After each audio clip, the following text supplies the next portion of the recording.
Harder.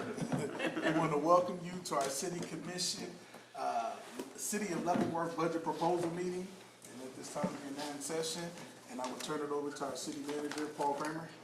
Mr. Mayor and Commission, as I mentioned the other night, this year we've added the capital improvements program to the budget discussions. And so the first thing this morning that we have marked off from 9 to 10:30 is to go through the CIP. So we'll do that. We have representatives from all the city departments here. We won't go through every single item in the CIP, a full detail of what it is. A lot of it, you know what it is, but a few areas that I'll bring up: Public Works, Parks, the Police Department, Fire Department, to talk a little bit about what some of these are, whether they're an obscure name like a plate whacker, or whether they're the SWAT equipment like the Police Department, and what they're going to do with those. So as we go through this, I'll mention before we get going into the line items, that for 2020 we did leave $139,000. You'll be able to see the number. It's on page 4 under the bottom line expenses, the reserve expenditures. That $139,882. That is unallocated. That we've let the commission determine whether you want to allow us to pull some items from the 2021 budget into 2020. Or if you want to pick any of the unfunded requests that are on page, under the first tab, summary. On the second page of that, there's some unfunded projects. That would be items, the batting cages for Eagles Field, backstop for Eagles Field, dugout for Eagles Field, are all unfunded. So there is that flexibility within the budget, the CIP budget, if you'd like to include something else that we haven't talked about. We haven't presented something in the unfunded. Or just leave it there and allow staff to fill out that hole. So I wanted to let you know that funding is available for commission discretion. So I think the best place to start and where we normally start is behind the first page of the financial tab, which is page 1, which starts with sales tax, the horizontal Excel spreadsheet that lays out your 5 years in front of you. Just very briefly, the two revenue items that go into the CIP are the city's portion of the countywide sales tax, which you'll see budgeted for 2020 in the amount of $2.84 million, and the CIP sales tax revenue. The TIF payouts on that are the portion of sales tax that we send back out and would not be available for city expenditures.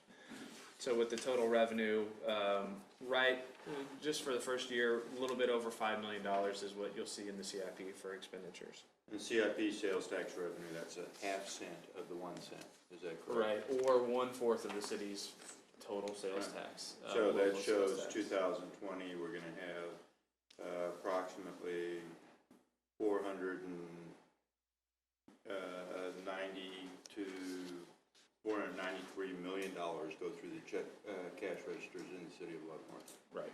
Estimated. Estimated, yeah, but we've always been fairly accurate. And just people say, it just shows how much money does go through the cash registers in this city. That almost $500 million goes through the cash registers in the city of Leavenworth, which is quite impressive, I think, with a town this size, of which I think it's probably 60% of what goes through the cash registers in the entire county. Am I correct? Just rough guess. Roughly, yeah. So the first item, debt reduction. Debt reduction is set by Charter Ordinance 56, which says that 15% of the countywide sales tax goes for debt reduction. So that's why that number's in there. And the increase each year on that is just based off the estimate, increasing at 3% a year, I think is what we used as the budget number.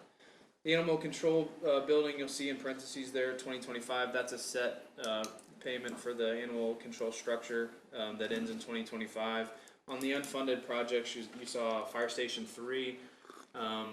The sort of rough planning has said that maybe when animal control comes off in 2025, that if the commission did elect to replace Fire Station number 3, that would be the funding stream that we would use.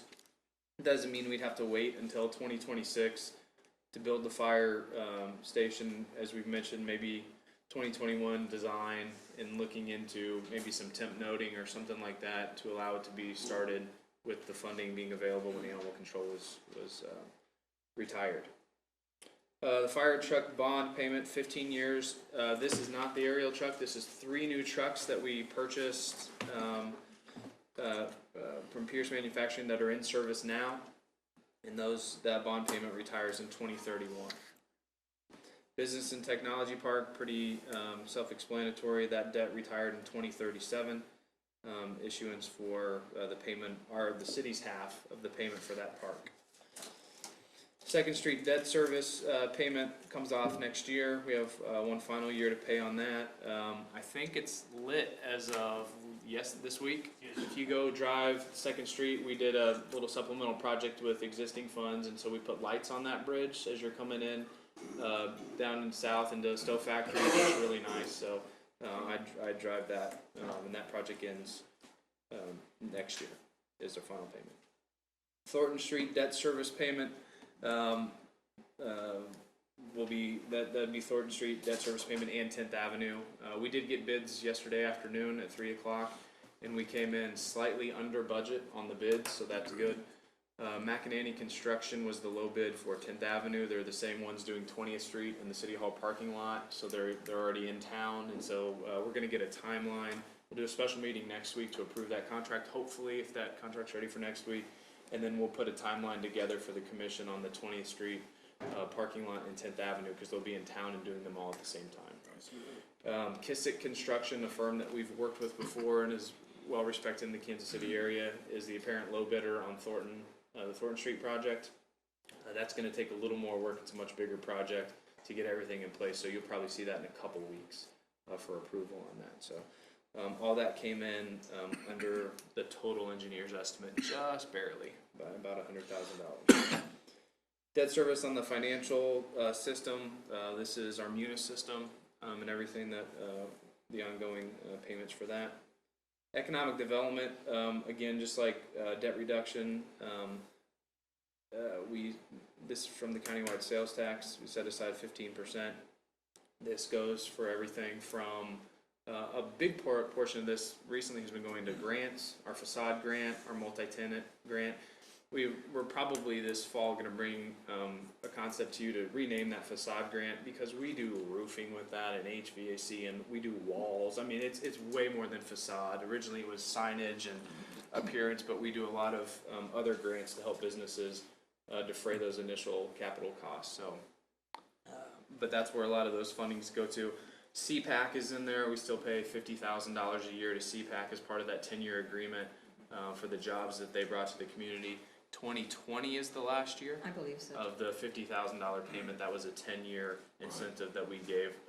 We, the county, and LCDC all pay $50,000 a year. The aerial platform truck, we will order that next year. I think there's about a 12-month lead time on the aerial. Is that right, Chief? Yes. You want to come up and talk about the ISO process you went through and the aerial truck, and maybe how some of the comments that they had. The ISO is the insurance certification process that we just went through for our fire department. And so the aerial truck and its placement and its necessity in the city came up quite a bit in that process. Good morning. Good morning. The ISO is the Insurance Service Offices, and insurance companies look at that rating of a fire district or city to determine what they charge for fire insurance, homeowners insurance, commercial, what they pay. It's a 1 to 10 scale, 1 being the best, 10 being the worst.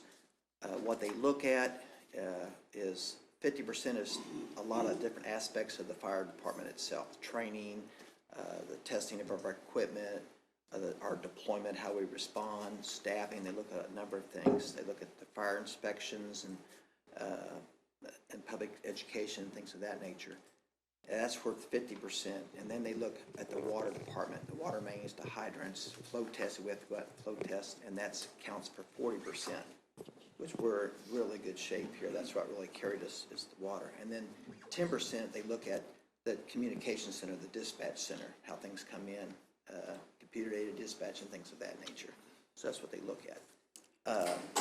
They look at the age of the truck, reserves, if you have a reserve reserve trucks. They look at where they're located at, and that's one thing with our 3 stations. We're in good locations.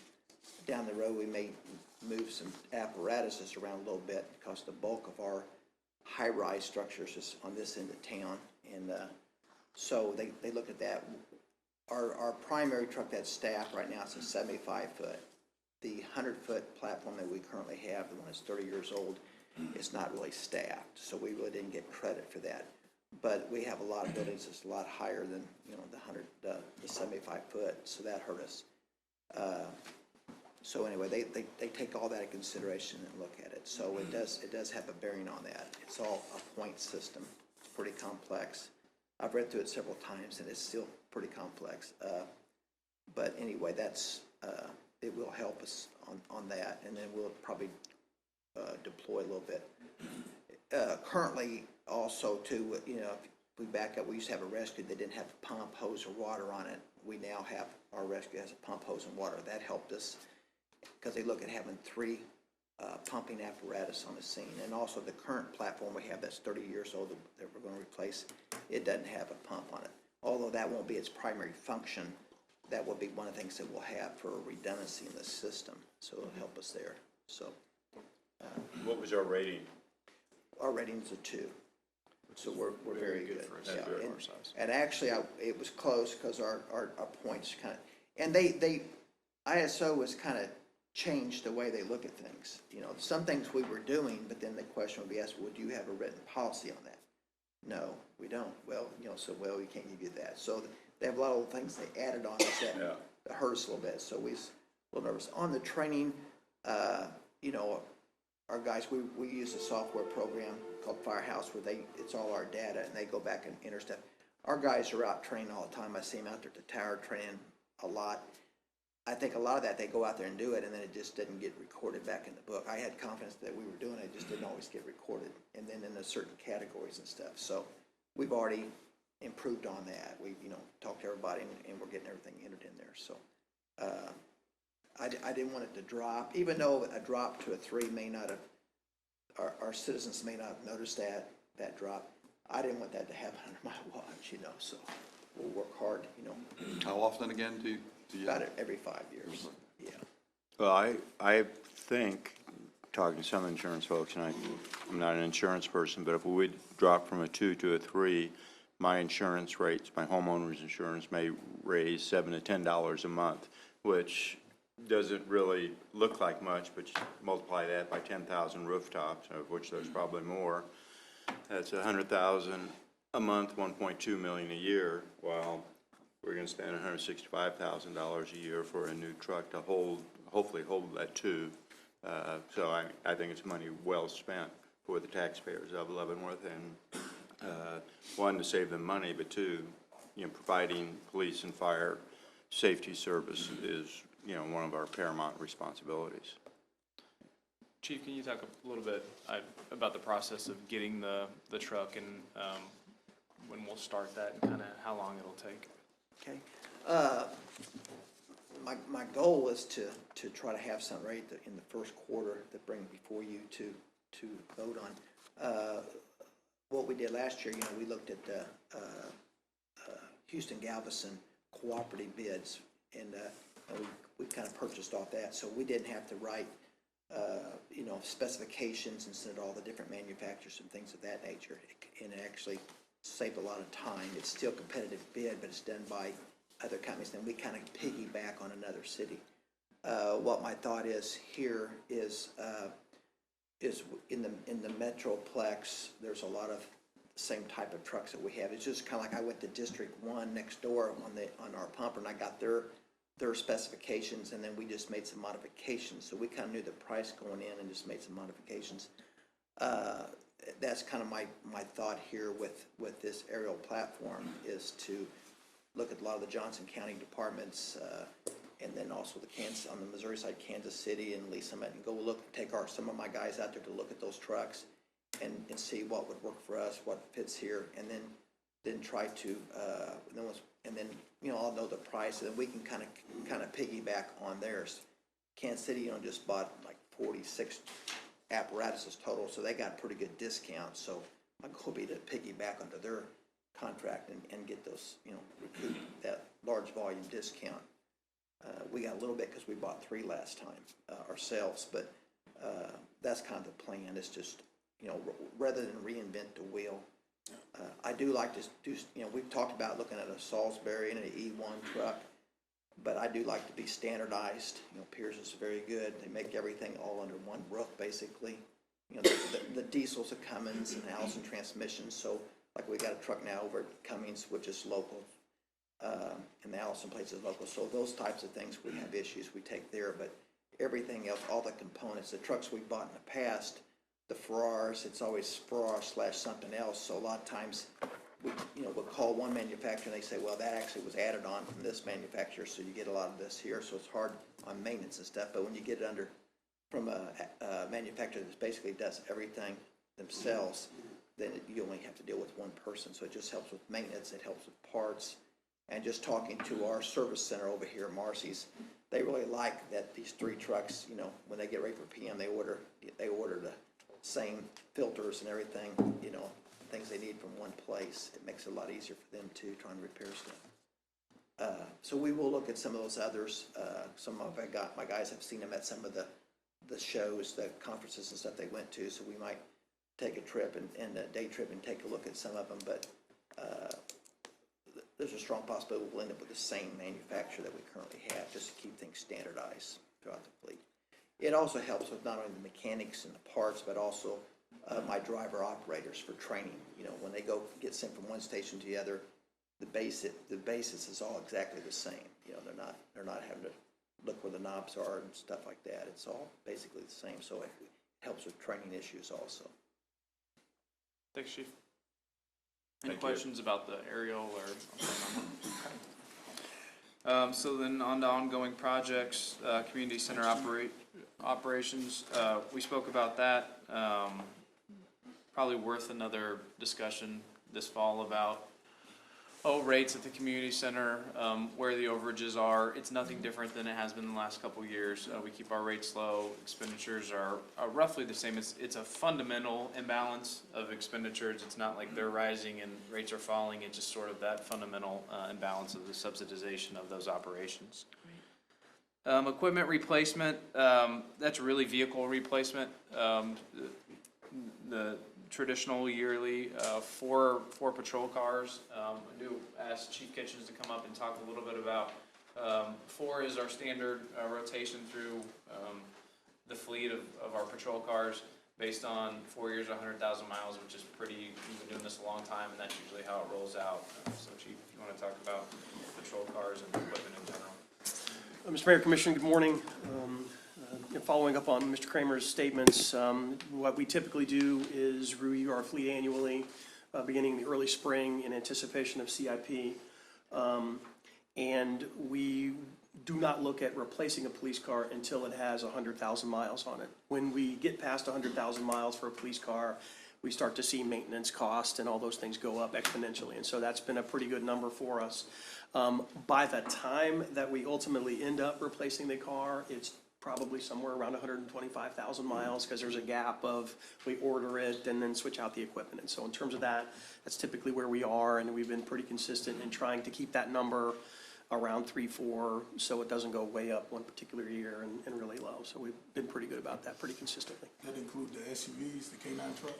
Anything that's a black and white police car, or the white cars, the patrol cars, there are 24 of them in the fleet, and those are the ones that we have. Anything else we classify as an admin car, and we typically don't look at replacing that until it's 10 years old at least, or it has 100,000 miles. For example, a car that we drive back and forth to the police academy a lot, that's several hundred miles every week going back and forth. So those things, once and occasionally, we'll do, but those are generally the 2 rules that we have. This year's budget includes no detective cars or no admin vehicles were requested by the police department, so all that is in good shape, and we'll evaluate that year to year. Right. Is an admin car, is it different than a regular patrol car? I mean, regular patrol Yes. cars beefed up with better shocks, et cetera, et cetera? Right, it's, Admin car is a stock car, basically, that you paint. Right, I think we have some Chevy Malibus or something like that we get from one of the local car dealerships. It's a four-door sedan, Be V6. something that I could buy, Yeah, right. and then just paint it differently. Right, and we've been a couple times experimented with some program cars for a little bit of cost savings, one that's a year or two old, and so we've done that a couple times. That works pretty well. Where is the preventive maintenance on the police cars performed? Locally, for about a year or so, we have the advantage of a warranty, but the warranty expires pretty quickly given the number of miles that we have. And so if our staff at the service center can repair it because of a problem, then they do that. But if not, then we have to take it to one of the local dealerships. If it's a Dodge, it goes right down the street here to Lansing and they fix it for us. But maintenance, oil changes, tire changes, stuff is done at the service center. Okay. Thank you. Questions on patrol cars? That's good.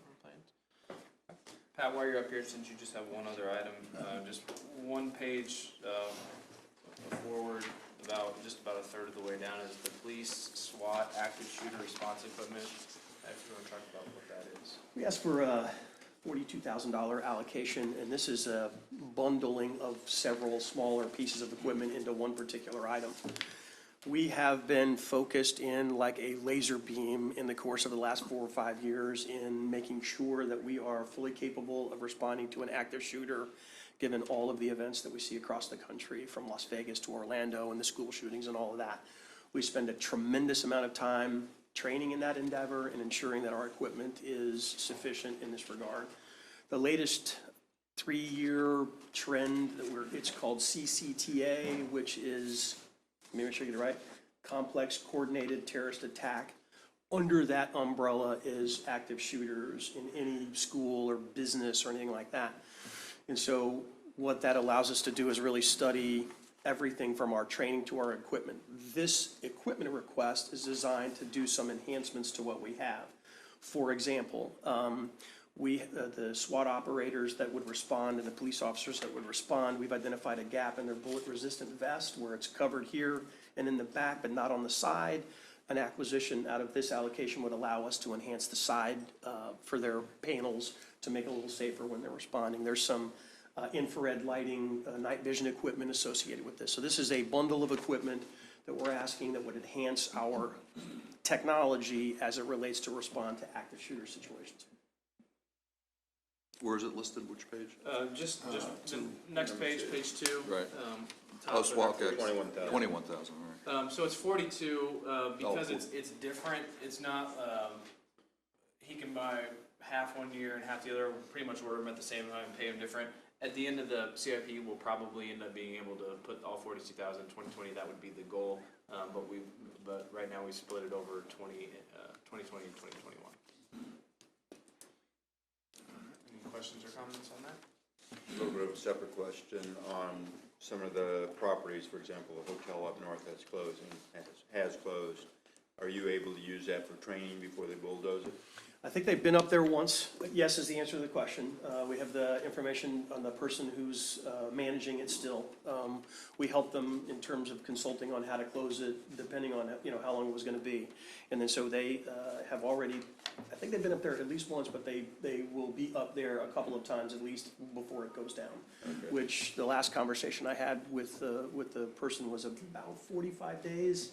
But that was a couple weeks ago, so I think sometime this summer we anticipate it, but yeah, we'll get up there and Are those really, good training opportunities? yeah, that really helps. We've used IMAC a lot, Yeah. in some of this specific training. What's today, Thursday, Tuesday, we had 6 or 8 agencies from North Kansas City and we've been executing the training. Our staff has been training them using IMAC as a school. I mean, that's a really, really beneficial, those just don't exist much, and so we've really been up there a lot. Good, good. Yeah, you'll see the parking lot on the north side of IMAC with different agencies' all kinds of vehicles cars. quite a bit, and that's what they're doing. Yeah, I know, the rumors fly by the way. Yeah. And don't answer that, that's important. Speaking Let of them think we're schools, do here. you guys do training in schools too? Yes, ma'am. For active shooter? We periodically will go out after hours when the schools are closed and do refresher training, walkthrough, making sure we're comfortable with, where classrooms are and that sort of thing. We've done that pretty periodically. Aren't you using technology to map these? Yes, Areas. we've started a little bit of that. that is a perishable skill, and so they're still getting up to speed on the Faro technology, the piece of equipment. And so, yeah, we're continuing to do that. I think they've done one school so far, and then that takes some skill to practice and get right. And so they're keeping But after once that. those are done, I mean, you can't incorporate that into your training, right? In terms of like situational awareness of Right. where you're going in school? Ideally, the plan is that, let's say, Officer Smith works that particular district, there's a problem, they can pull that up on the MDT and see for themselves, or remind themselves where this particular problem or that particular problem is. So that's ideally where we're working to, and we've started that process. Yeah, I'd like to see, I don't know if it could be accelerated, but I think all the schools need to be done sooner than later. Right. So, Thank you. The next item won't take long because it's zeroed out. We did want to leave curb replacement in there, just to keep it on everybody's mind. We did, for the 5-year period, even that out, or zero that out, and those funds went to the road maintenance projects. The $650,000 to supplement to $2 million. What, it was 116,000, 116. yeah. Why 116? I don't know. That's what it was. There's a number, there's a reason, but that's always what it is. It didn't go up each year by a percentage. Computer equipment, this one is really just what it says. It's desktops. It's printers, it's laptops, it's desktops, it's the equipment that, I don't know how many workstations we have. We have 270 employees, but I don't know how many workstations there are, but that is the replacement. Well, I think currently they're finishing out replacing systems that don't have Windows 10 on them. But that's the annual budget that Carol has to replace people's computers. City Hall building exterior maintenance. We had a 5-year plan put together by an architect. Is that Susan Richards Johnson, that firm? It deals with the parapet, but then it also deals with the base of the Liberty statue out there that's crumbling, and so they did a full assessment.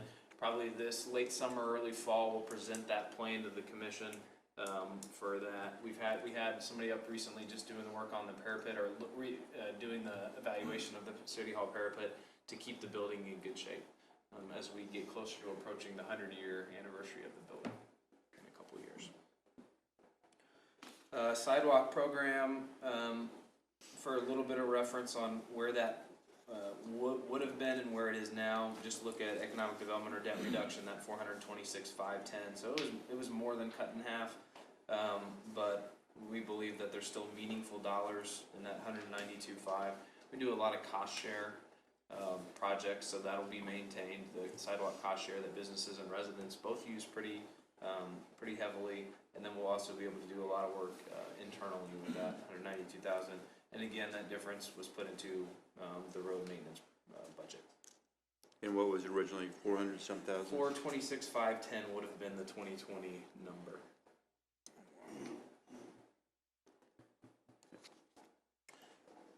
Citywide building maintenance and repair. So that's the one thing we had to do in the budget to keep the mill rate flat. As we go through the operating budget the rest of the day and tomorrow, you'll see under each division, there's a building grounds M&R line item that would have been in City Hall or in the community center that just takes care of the outside stuff. We moved that from the operating budget into the capital budget, which allowed us to keep the operating budget's mill at a level that would not increase it. Our goal in previous years had been to do the reverse of that, to take operating costs out of the CIP. The CIP is growing, and the sales tax growth is allowing us to do that. Ideally, we would like to move those stuff back into the operating. I'm hoping we're able to do that as we continue to grow, but that does represent a little bit of a change of shifting some operating back into. Over the years, the last 3 or 4 years, we've moved a lot of operating stuff out of the CIP. This does represent a move of some of it back in there, but I'm comfortable with where the levels are, that's not going to affect the budget in any way. So I just wanted to point that out to you. Okay, Chief, you want to come back up for fire, Chief Hirsch? We have audio visual, $25,000. He's talking about the large room in Fire Station 1, and you can talk about some of the use that that gets and why we need to really increase that or upgrade that. At Station One, our training facility, they have training room, we have it on the administration side. The projector, overhead projector, and the screen and stuff was put in there, in 2000 at that time. So it's seen a lot of use, and we've replaced the bulbs and stuff. But one of the issues we have is that now if you got a PowerPoint or something on the screen, you got to turn out every light and close the blinds, and if you're in the back, you still can't hardly even see the screen. That facility just doesn't get used by us. It's one of the best facilities around. The police department, SWAT teams uses our facility. The county sheriff's departments used our facility. KBI's come and did briefings and stuff there. KU Fire School will hold classes there, and I like hosting classes there, to be honest with you, because then we can kind of put some of our guys in that class, and we don't have to pay for travel and things of that nature. So we host classes there. They love our facility. And I think even Public Works once has had a thing there when they was doing some projects for the public even. The only negative, I always have people say, man, you got a great facility here, and we do. And not the district, the county departments also will occasionally come and use our facility also. The only negative that I ever hear is that, man, that PowerPoint, your screen, you just can't hardly see. So we looked at, upgrading that, the projector. We had a company come in that does audio visual, and now they've got the television sets they can put up with 4 of them and all that, and I mean, the price can go way up, but we tried to look at, I'm talking way up in price, but we stayed very moderate and just, what can we do to really enhance what we do, and what would be the least amount we could go, and 25,000 was it. The other would be they put like 4 television screens together and things of that nature, and real high tech, but we really scaled it back just to come up with the 25,000, which would really enhance. And they said that, you should be able to see the screen and everything, even with the lights on. So that's kind of what we're after. This is a Fire Station 1? Yes, sir. If you've been over to any retirements over there, you realize how hard it is to see the PowerPoints and the slideshows and even the sound and stuff like that. So that's what that. Will the sound be enhanced too? Yes, yeah. That's what they do. Yes, sir. And then the boiler replacement is scheduled for 2021. That's just a constant battle that we've had, I think, since that has been going on to replace that boiler. I don't know if there's anything to add to that. No, we did have expenditure 2 years ago, and it was the control system. That building is, it's commercial, but it has like a whole bunch of thermostats, if you will, with dampers and stuff throughout the building, and it's all on the computer and stuff, and that's what we replaced a couple of years ago. But the boilers themselves, they're just, they're getting up there in age, and the AC unit, going back when it's built, they probably should have just went with forced air units and stuff, but they didn't. And we've already exhausted about 17,000 in repairs just already this year on this current budget. We exhausted everything we had. It's always something, and when they show up, those aren't cheap fixes. So it's just ongoing. So we've been talking to them about, there's 2 boilers that we can replace one and then replace the other. And it's hard to even get on a preventive maintenance program when we got so many issues all the time with them going down. So Are you saying Fire Station 1 has boilers? Yes. And maybe now's not the time, it's 85,000, in a couple of years it's gonna come back again, because boilers just, require much more maintenance. We're getting rid of them. Or we are getting rid of them, putting in forced air. Is this No, 85? no, we're not doing that. We're Getting rid of the replacing ones it. we have, yeah. Okay, but we're replacing them with boilers. Well, that's what we currently have. We would replace with a new, more modern type Boiler. of boiler. Would it make any sense sometime in the future, scrap the boilers and put in forced air, or is that just impossible to retrofit at this point? We've looked at that. We've talked to them about that. Because of the ductwork and the way that's designed, the cost would be astronomical to do that. And what people have told us, the boilers aren't bad, but ours are just kind of antiquated, and there's a lot better, more efficient units out there. Okay. So the We work that, considered everything, You don't have radiators or anything in there, steam radiators? No. But that's not a bad way to go. The steam heat's pretty good, actually. so the work that was done a year and a half or 2 years ago on the dampers, has that corrected that problem? Yes, but yeah, because we can make adjustments and stuff on the temperature, but that's just one piece of it, yeah. That tells you how to bid on number three when we get ready to replace it.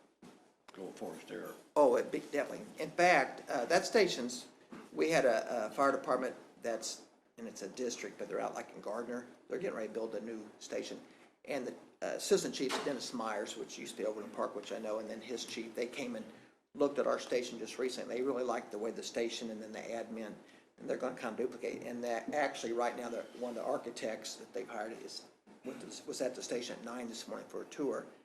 And he asked, well, going back, what would you do different?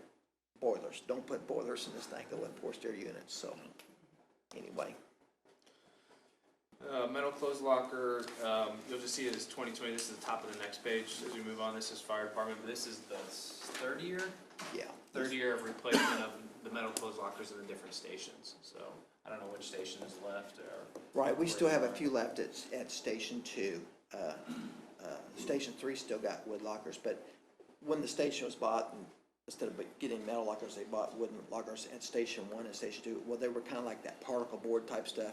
And over the years, they've just, the bottoms warped and they just fell apart. So we started replacing them, this would be the third purchase to replace them, and we should have 1 and 2 all changed out. The lockers that they actually have, the wood at Station 3, they got those from a different place. Someone told me they'd got them from the prison or something, I'm not for sure, long before my time. But they're heavy duty and still sturdy and good, but those other ones were, just didn't hold up. So we've been just replacing those. Those are the personal lockers the guys use for their clothing and things of that nature, the stations. Although it's a small amount, you may give them a minute on the Knox key secure. It's kind of an interesting or kind of a neat story. Yes, commercial buildings, and just like even here, we have because for us to get into a building after hours, and like a lot of times places will have master keys and things of that nature. So, we have a master key because it's a big old axe and stuff. But to prevent damage such as that, they install, we have in the code that they install what we call a Knox box. And it's just a little box that's on buildings. And then we have a key that opens that. And then inside that, then the property management will put some kind of a card or master keys in there. So we have a key to get in the Knox box. And then our guys can grab that and they can unlock the doors and go in so they don't have to, chop a door down. Those keys that we have now, we have one key on the fire trucks and they're in the little, like realtors used to use where you dial a number and get the thing out. Mm-hmm. It's not real secure. I mean, it is, but sometimes someone might put it in their pocket and forget to put it back in there, something of that nature. And it's critical we keep track of those keys. If that was to come up missing, we get major expense and problems with everybody around. So what this is, and these have been around for a few years, but what these are boxes that we would install on each apparatus, and it has, and it's got software that we'd have to put on a laptop, and like every employee that we want access to this would have a 4-digit number. You could use your last 4 of your social, or just pick a number you remember, and we'd put it in the system. It'd be programmed into that box on the truck. That Knox box key, the one we have, goes in there and turns, and you can't get it out. So like if I wanted to get that key to go into this building, I would punch in my 4-digit number, I'd turn the key and pull it out, and I would go do my thing at this building. Well, now this box has got a little red light that's flashing. It's like you get back in the truck or something, you're gonna see this red light flash and say, oh, this key needs to go back in there. So you just stick the key back in and it locks it in there. So it's kind of just a key secure thing to help you not forget to put the key back in. Then also, if something was come up missing, then we can plug in the computer and we can see who was the last person that got in there. So that's what this is. Interesting. It kind of helps with liability and stuff, and just track that. And then overhead door openers for 2021, Station 1 and 2, I believe, changed out the overhead door openers. Not something for 2020 unless we end up having some extra CIP revenue. So, any questions on fire? Anything else? I think that would be all chief purchase stuff. Appreciate it, sir. Thanks, Chief. Thank you. Steve?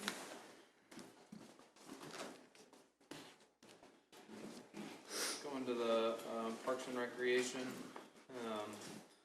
We'll do 2020 and 2021 both. So the first one is the RFCC locker room flooring replacement. Steve, you want to let us know what that is? Sure. Morning, Mayor, Commissioners. That is specifically replacing the tile flooring in the swimming pool area. All the locker rooms, as well as the ADA ramp that leads up to it at the community center. Several areas where the tile's been chipped away, things broken on or whatever. But also the other main thing with it is it gets worn over time, so it loses its slip resistance, especially that ADA ramp heading up. And obviously, everybody that's walking around there is walking with wet feet and stuff. So we're looking at replacing all the tile flooring, both locker rooms as well as the ADA ramp there at the community center in the pool area. Do you think it'll last until 2020? It is, yeah. It's not dangerous, safety issue at this point. There are, like I said, there's some areas that are chipped. They're not in high traffic areas, so I think we're fine until 2021. But because of the overall wear of the tile, you know, we want to make sure it's as safe as possible to walk on. So it definitely needs to be scheduled. The replacement of the pull-type gang mower. This is a wide area mower that we actually pull with our tractors. As you know, we have the high dollar self-propel ones that those are more of a finish type mower that we use on a lot of our ball fields, all the sports fields, the soccer fields and everything. This is one we pull behind a tractor that it's more of a rough area mower. We mow areas like Ray Miller Park and things like that, which don't necessarily need a sports field type of finish to the grass. And we're able to pull it behind a tractor. It helps facilitate our mowing operations, takes pressure off of the wide area finish mowers. This particular one I think it's 15 feet wide that it mows pulling behind a tractor. Is that basically what most people refer to as a brush hog? Absolutely, yes. Same thing, Yep. okay. Yeah.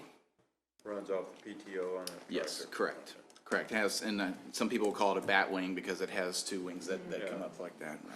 Yes. Painting and wood repairs, do you have your list of where these are? I do. These are for repairs throughout the parks, whether it be shelters, dugouts, a lot of items that we are perfectly capable of doing in-house. We just, quite frankly, don't have the time, don't have the personnel, don't have the budget, and it's for upkeep of a lot of our facilities. The shelters at Woolman Park, you know, there's some boards that get rotted on the eaves on the end. Some areas just need power washed and painted or sealed. The new big shelter out there at Woolman has some paneling on it. It's not in need of replacement, but it's in need of power washing and getting a sealant on it to make sure that it's extend its life. David Brewer Park, I know one of the gabled ends, the boards are rotted out on that. So the plywood on the end of that needs to be replaced and repainted. A lot of the fascia board, things that you don't really recognize when you're out there unless you're looking for it. Boards have gotten rotten over time, need to be replaced. Cody Park as well. North Esplanade sports field, the fascia boards on the front of the dugouts. We're looking at repainting those as well as the scorekeepers areas, foul poles, just a lot of infrastructure throughout the park system that we just things you can't get to that you'd like to get to with the staffing and the time. So would this be a contract? Yes. How about, we have a lot of park benches that need to be kind of renovated or restained or sanded. Would those park benches being included as part of this money? This No, contract? those are items that we try and do in the wintertime. We try and bring in we do bring in all of our picnic tables and we go through all of the wood and the hardware on all of our picnic tables, and then we do an assessment on our park benches at that time as well checking the exact same things as far as hardware, making sure all the hardware's in place, any boards that are starting to rot or anything like that. We typically do not paint our park benches, because it's all treated wood, and you start painting, I don't even know how many park benches. Yeah, I wasn't thinking about painting, I was just thinking Right. about a finish or something on. Right, on the and park. we'll bring boards in, even if it's just graffiti, you know, we'll bring it in and sand the graffiti down and off them, and then reinstall the boards, replace any boards as needed. So you do that in-house? Correct. And that's one of our wintertime, maintenance items that we take care of. Do you know how every many park benches we have? year. I do not. Okay, all right. I'm guessing in the neighborhood of 100 or more, as well as picnic tables. Last time we did an inventory on picnic tables, I think we had 110 or 115 picnic tables out there as well. Doherty Park playground equipment, this has been in the CIP for a couple years, when we scheduled, Cody Park, and then Stubby Park, and then Doherty Park for some of our big playground equipments. Doherty would be the next one up in 2020. I don't know, I have a whole lot to add to that. No, and it'll be a composite structure like what is there, and that'll, I don't say that's the last of the playground equipment, but that's the last of the composite structures that were put in right around that time that are coming due for replacements. Cody, Stubby, and Doherty were all put in, I think 98, 99, right in that stretch, so they're all right at that point where it's difficult, we can't get replacement parts for them now. So we struggle just to keep them in safe operating mode, which we do. However, a piece fails, say a slide fails or something like that, you can't get replacement parts for them now, they're old enough. So sometimes you'll see we'll put up a sheet metal or something to just block off what used to be the entrance to a slide, so. Are you looking to redo Southside Park? Then that was our discussion for the next thing to do would be to try to get a composite structure at Southside to replace.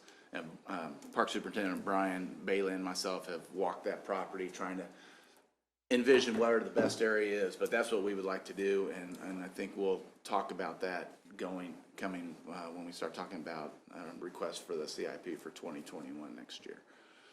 Start getting more specific ideas of costs and stuff. Does the Doherty Park playground equipment currently address or meet the needs of the younger children and a little bit older children? It does. It has lower level platforms for young kids to get on, as well as ADA transfer stations and platforms. It's obviously not a big piece of equipment, and it's pretty well landlocked in where it's at, because it has the concrete sidewalk all the way around it. So it's kind of defined without tearing out sidewalk.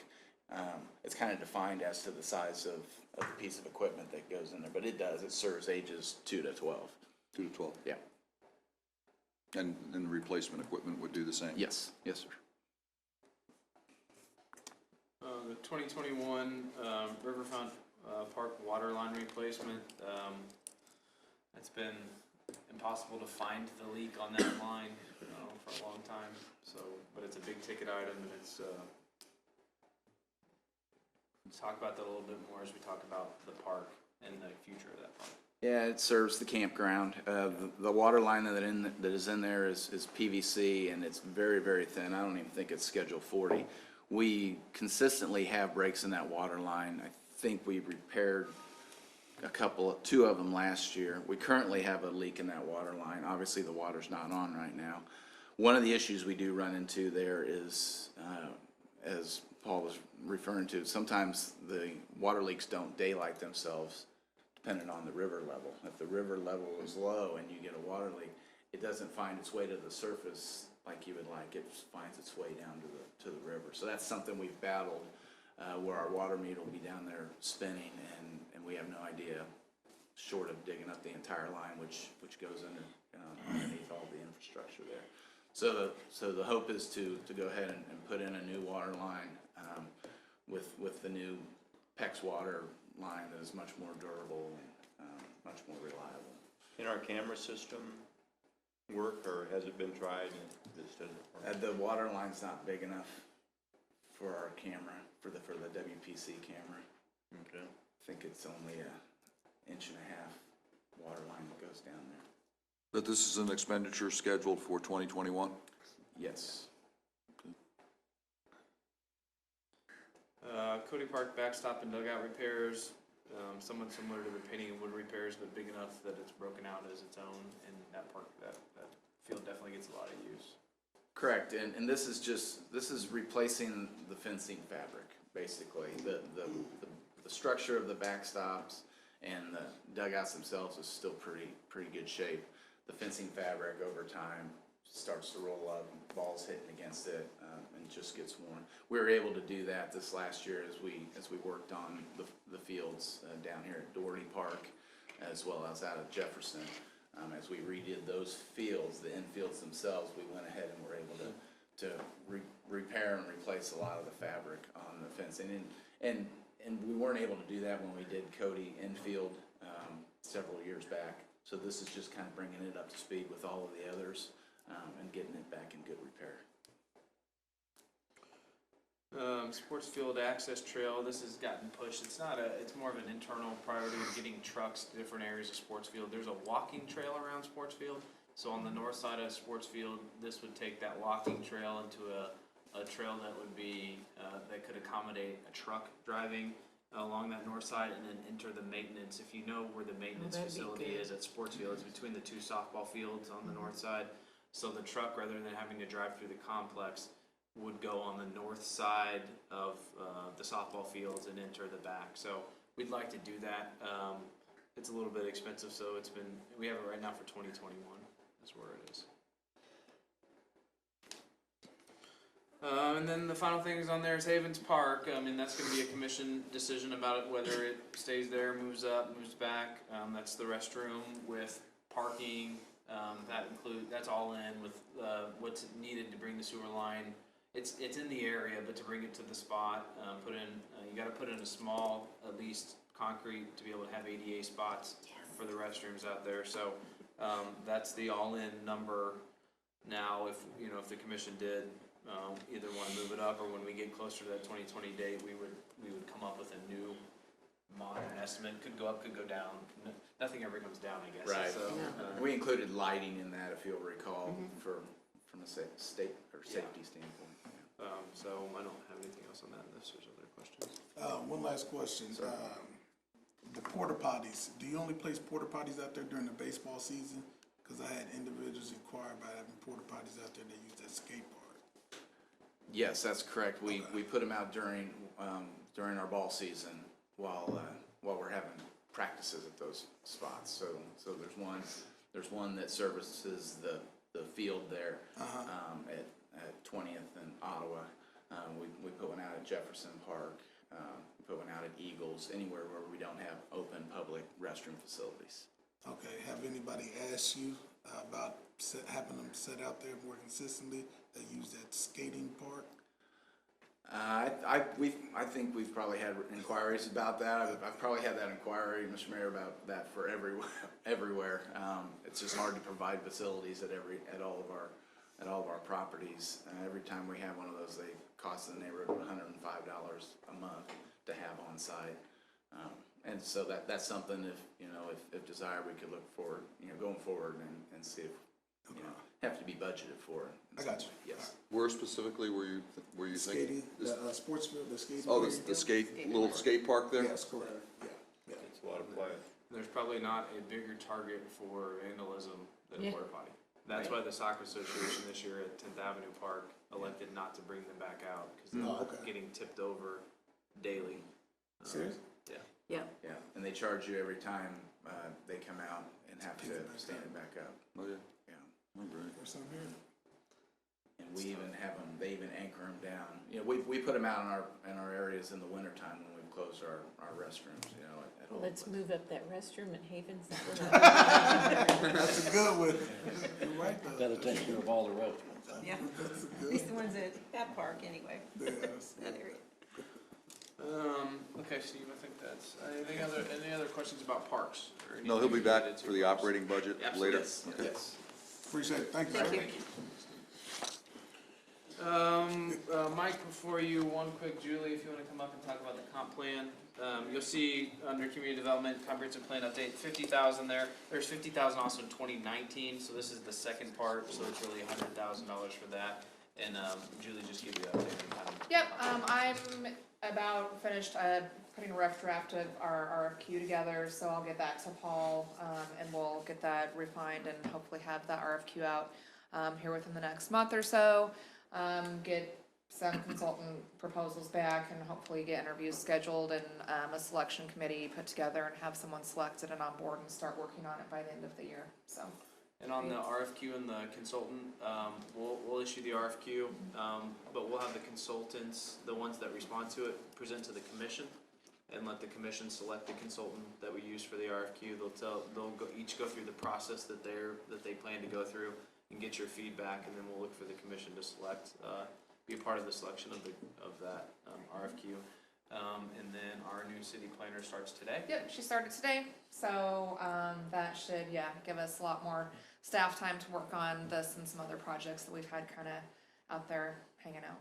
Give us a quick bio on her. She came from Oklahoma, Tuttle, Oklahoma. It's a small Where in Oklahoma? Tuttle. It's Okay. a small town outside of Oklahoma City. Quite a bit smaller than Leavenworth. I want to say there are maybe 3,500 people. But sort of like Leavenworth, just outside on the periphery of, more major metropolitan area. She got both her undergrad and her master's from OU, and so she's been working for a few years, got some good experience down there. So she has an undergraduate degree in math, so she's, good with the statistics and numbers and all of that. So, looking forward to What's her having name? her. Jacqueline Porter. Look forward to meeting her. Yeah, Thanks, Julie. Thank you. thank you.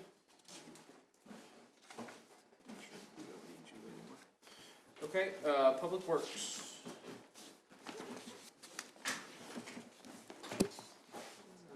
RFC stone replacement, final phase.